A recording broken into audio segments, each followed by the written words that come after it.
ng politika or mga leaders na nakikinig po sa tao at nag-o-offer po ng mga magagandang solusyon at magagandang mga advocacies po para po sa ikabubuti ng bayan.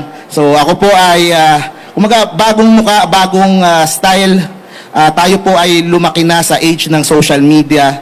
So gusto ko pong patunayan din na hindi mo kailangan ng sobrang daming pera o sobrang laking pangalan para po magwagi. Kailangan lang pure yung intention mo and madadaan po yan sa social media at syempre po sa sipag. Yun, ang tagline ko po, kay Mark Gamboa, ang buhay gaganda. Yun, burger kayo sa akin. Joke lang. So, thank you very much po. Okay.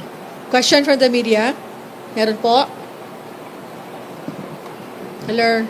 Sige, go ahead. Sandra Aguinaldo. Tama. Microphone, please. Thank you. In the past kasi parang sinasabi nila na hindi nakapagpapanalo ng kandidato yung social media, yung lakas sa social media alone. Pero sa tingin mo paano mo gagamitin siguro yung exposure, social media, your followers para maipanalo yung election? Siguro po sa panahon ngayon sa paglawak ng social media, bawat sulok ng bansa gumagamit na po ng Facebook, TikTok, YouTube. I think we're in a good enough space right now po para gumawa ng ingay. Actually, doon po magsisimula Magsisimula doon sa ingay, gumawa ng clamor, gumawa ng following. And after that, doon po magpa-follow yung pong mainstream media, yung traditional media. And hopefully po, meron naman tayong network din all across the country.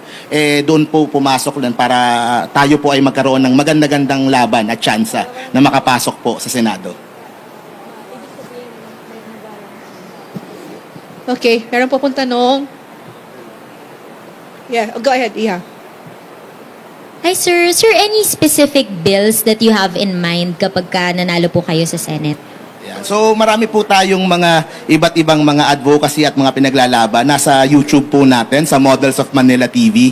Pero the first ones po in particular that I want to talk about, dahil tayo po ay nagre-represent sa mga content creators, online sellers at freelancers, ay gusto ko pong bigyan ng dagdag kapital yung pong mga online sellers, bigyan sila ng dagdag suporta, dagdag kapasidad, dagdag promosyon para po lumaki yung pong mga online sellers po natin. Dapat po hindi sila pahirapan, tulungan pa nating lumaki kasi sila po yung mga future na mga malalaking negosyante po ng ating bansa. In the same way po, ganun din, dagdag suporta para po sa mga content creators, sa mga freelancers, mas malawak ang internet sa bawat barangay, bawat sulok ng Pilipinas. Kasi yan po, yung pong mga opportunity to earn online, naniniwala po ako, yan po yung isa sa pinaka malakas na paraan para po maangat sa kahirapan yung karamihan po sa ating mga kababayan. So, that is one. Pangalawa po, pagdating po sa fake news, dahil yan po yung isa sa mga talagang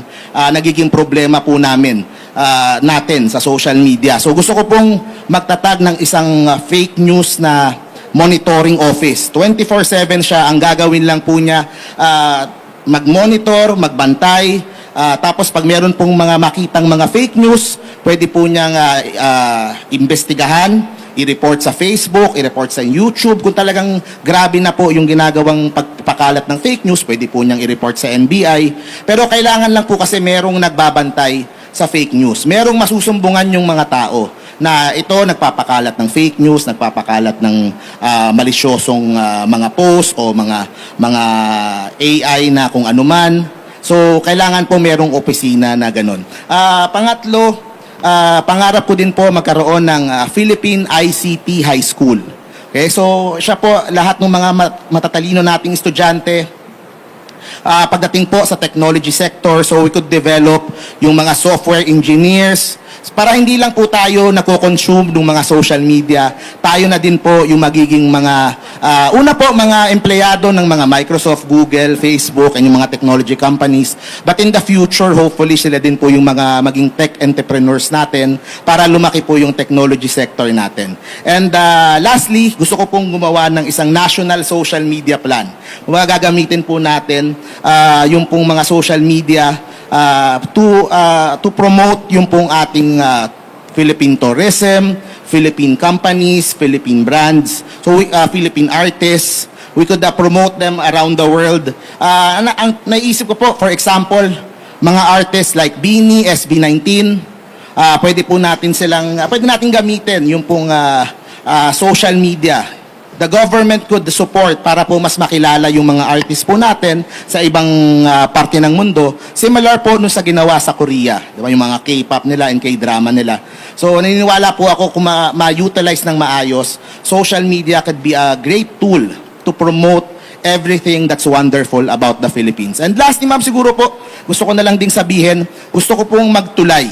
Okay? Gusto ko pong magtulay sa mga netizens po, iba-ibang mga paksyon, yung pong mga DDS, loyalista, kakampings, kami Iskonyan, kung sino man yung iyong sinusuportahang politika, naniniwala po ako na kahit magkakaiba tayo ng politika, dapat po meron tayong respeto sa isa't isa, meron po tayong pagmamahal sa isa't isa bilang mga Pilipino. Yun. So kahit po magkalaban tayo, magkaiba tayo ng paniniwala, dapat po hindi nawawala yung pong respeto at pagmamahal dahil tayo po lahat ay mga Pilipino. So thank you very much po for that question. Okay, salamat din po. Wala na pong tanong. Okay, Sir Mark, picture naman po ulit. Thank you.